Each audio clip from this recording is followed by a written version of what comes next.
Hello दोस्तों, कैसे हैं आप। मैं एक बार फिर से आप सबका स्वागत करता हूं अपने YouTube चैनल में, जिसका नाम है आशीष कुमार ऑफिशियल।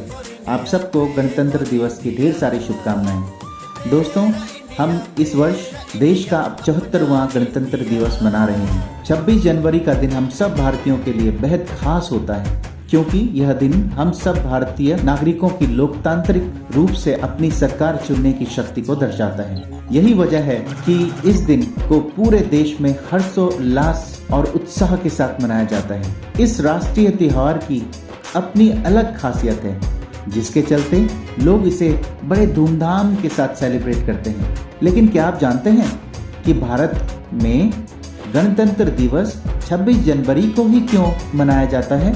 अगर आपके मन में भी ये सवाल उठ रहा है तो आज मैं आपको बताऊंगा कि गणतंत्र दिवस के इतिहास में और इसके महत्व के बारे में।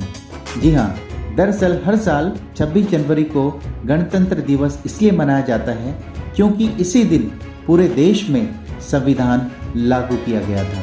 26 जनवरी 1950 को संविधान लागू होने के साथ ही भारत को पूर्ण गणराज्य घोषित किया गया था, जिसका अर्थ है कि आज के दिन से सरकार का एक रूप है जिसमें देश को एक सार्वजनिक मामला माना जाता है, न कि शासकों की निजी संस्था या संपत्ति। यही वजह है कि हर साल इस खास दिन की याद में 26 जनवरी को गणतंत्र दिवस के रूप में मनाया जाता है। दोस्तों, 1947 में जब भारत को आज़ादी मिली तो आज़ादी के बाद देश को लोकतांत्रिक बनाने के मकसद से देश का संविधान बनाना शुरू किया गया था और 2 साल 11 महीने और 18 दिन में यह हमारा देश का संविधान बनकर के तैयार हुआ। और भारत के संविधान को 26 नवंबर 1949 में देश की संविधान सभा ने स्वीकार किया और इसके बाद अगले ही साल यानी कि 26 जनवरी 1950 को पूरे देश में यह लागू भी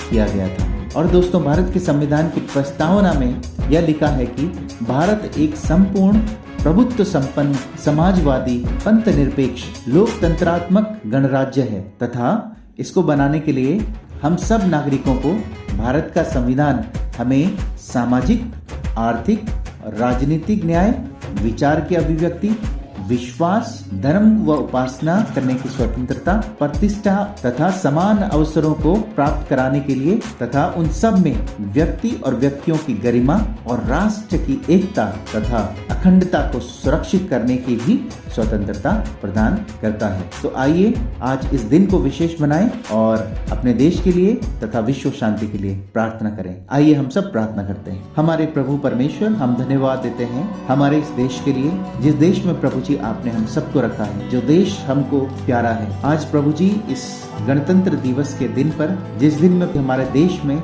संविधान को लागू किया गया था और प्रभु जी आज हमारा देश इस संविधान के द्वारा ही एक महान देश बना है। विशेष तौर से आज के दिन में अपने देश को, अपने न्यायपालिका, कार्यपालिका और व्यवस्थापिका को आपके हाथों में सौंपते हैं, जिनकी शक्तियां प्रभु जी हमारे संविधान से आती हैं। जो भी देश में कानून बनाए जाते हैं प्रभु जी, वो सब के लिए हो सके और हमारे देश में शांति और भाईचारा और प्रेम एक दूसरे के लिए हो सके। हम प्रार्थना करते हैं कि हर एक जन जो देश में रहता है उसको पूर्ण रूप से स्वतंत्रता मिले, जिस प्रकार से कि हमारे संविधान की प्रस्तावना में लिखा गया है। सब लोगों को हमारे विचारों की अभिव्यक्ति हो, आर्थिक और राजनीतिक न्याय हम सबको मिले, विश्वास और उपासना करने की स्वतंत्रता, प्रतिष्ठा और अवसर की समानता सबको मिले, सबको समान अधिकार मिले, किसी को भी किसी भी प्रकार का भेदभाव न हो, वरन हर एक जन प्यार प्रेम के साथ में, हर एक धर्म एक दूसरे के साथ में प्रभु जी आगे बढ़ने वाले हो सके। और हमारा देश यूनिटी इन डाइवर्सिटी का देश है,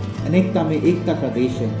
सब प्रभु जी अलग अलग है, लेकिन प्रभु हम सब एक देश के नागरिक हैं और इस देश को आगे बढ़ाने का संकल्प हम करते हैं। हमारे देश में सब लोगों को, नेताओं को और सैनिक हैं उन सबको और जितने लोग प्रशासनिक कार्यों में हैं सबको हम आपके हाथों में सौंपते हैं, ताकि प्रभु आप हर एक को अपने विजडम से परिपूर्ण करें, ताकि संविधान में दिए गए नियमों के अनुसार देश को चलाने वाले हो सके। और ऐसी शक्तियां जो देश को तोड़ने का काम करती हैं सबों को दूर करें, ताकि हमारा देश प्रभु जी एकता के सूत्र में आगे बढ़ करके आगे बढ़ने वाला हो सके। हम सब अपने देश के लिए प्रार्थना मांगते हैं, हमारे देश में हर एक की कल्याण की हम प्रार्थना मांगते हैं यीशु मसीह के नाम से। तो थैंक यू दोस्तों, आप सबको एक बार फिर से गणतंत्र दिवस की ढेर सारी शुभकामनाएं। God bless you all.